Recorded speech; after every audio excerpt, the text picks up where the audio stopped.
All right, with your papers, on your list you have Arches watercolor. There are a couple of different kinds of Arches pads.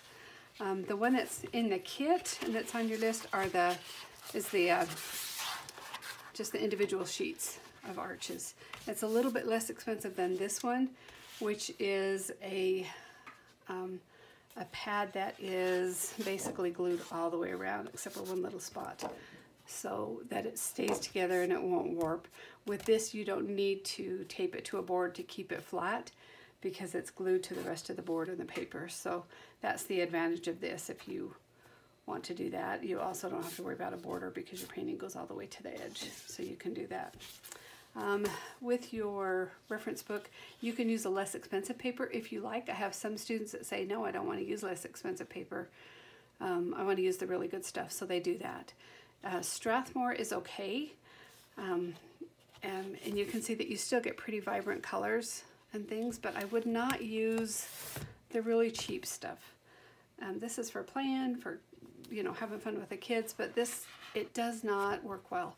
There's no reason to fight the paper and the paint and everything else, so go with the good stuff when you can. That includes the paper, so we won't be using that at all.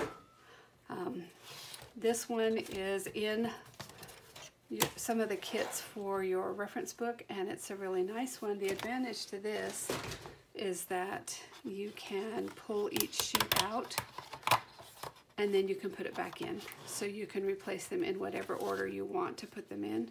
They're meant to be taken in and out, hence the name. So you can use those ones. Now on your surface that you're going to be taping things to your board, in your kit you may have gotten a clear plastic board, and it might have either a craft paper surface on it or this blue surface. You will simply peel that back before you use it so that you can see through it, and that way you can use the direct surface. If you tape to this, it will just peel off. And this is my board that I have already. When I'm getting ready to tape, I'm going to just use my drafting tape, and the drafting tape is generally a nice quality tape that's sticky enough without tearing your paper.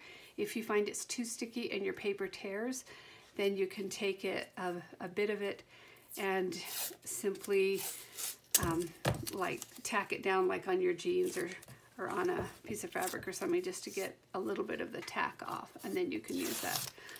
I suggest a white.